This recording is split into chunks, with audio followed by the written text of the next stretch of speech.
us. We go now to Dudley, which I said was the first test, or likely to be the first test of what voters think about this budget and indeed about the standing of the parliamentary party after yesterday's events. There's going to be a by-election there, which was caused by the death of the Conservative MP John Blackburn. It takes place in just over a fortnight from now. Now, up in Dudley are three political leaders of the three main parties, and we'll be talking to them in just a moment. The contest in Dudley West should give a good idea of Tony Blair's ability to win over disgruntled Tory voters. Unlike other recent by-elections, this is going to be a straight fight between Labour and Tory. What Labour will be after are the votes of the home-owning skilled workers, the people who supported Mrs Thatcher back in 1979.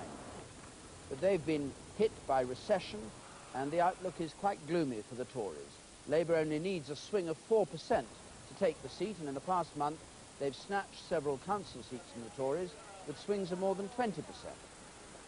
Dudley is famous for its glassmakers, long-established family firms like Royal Brierley Crystal. Here too, though, the recession has bitten. The company closed one factory 2 years ago, and sales have fallen by a third since 1989. It now employs about 300 people. Now, we've brought three politicians into the glass factory.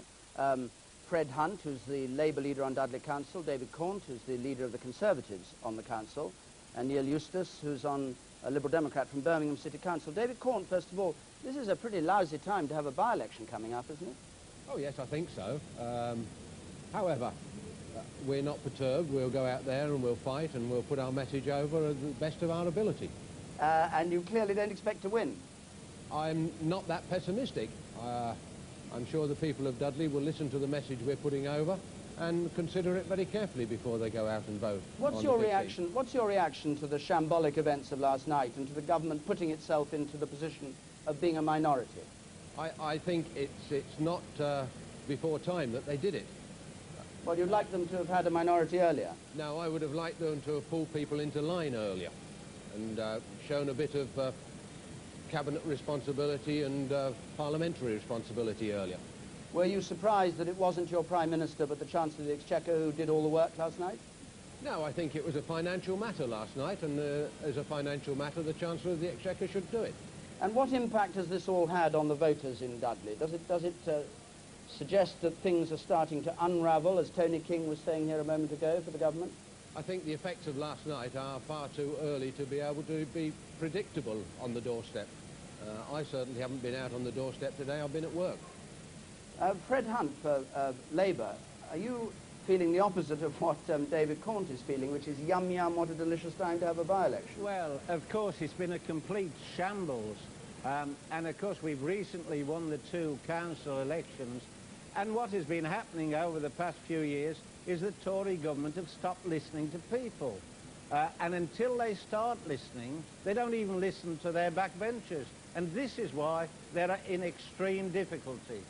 I mean, people are absolutely fed up with this Tory government. And is this despite an economy that we're going to hear from the Chancellor of the Exchequer today, no doubt, in glowing terms, is well on its way to recovering, and strongly too?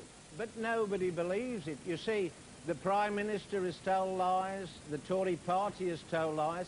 The people have lost all trust in them. Whatever the economy is doing, they just don't believe that the Conservative government is the right government to govern this country. They've lost all credibility, and I think people are only waiting for a general election to kick them out.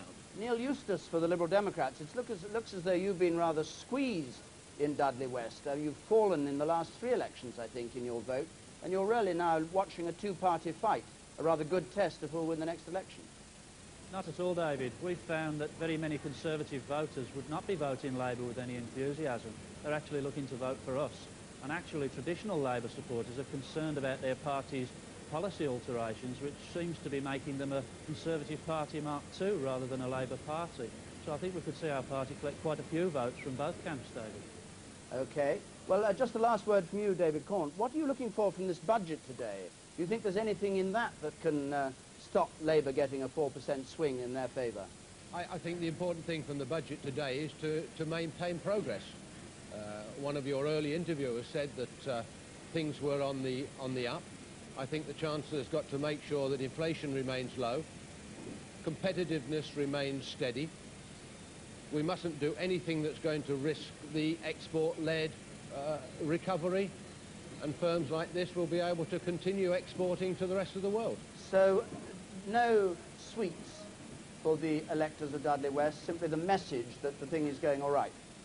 I think that is probably all he can do. And as far as I'm concerned, if the long-term good of the country is at stake, then that's all he should do. Even if Dudley West has to be sacrificed? Even if Dudley West has to be sacrificed, the country must come first. Thank you very much indeed. So the country first from Dudley West. We'll be going back to Dudley West, incidentally, to get some reaction to the state of the economy among people working in that factory and others later on.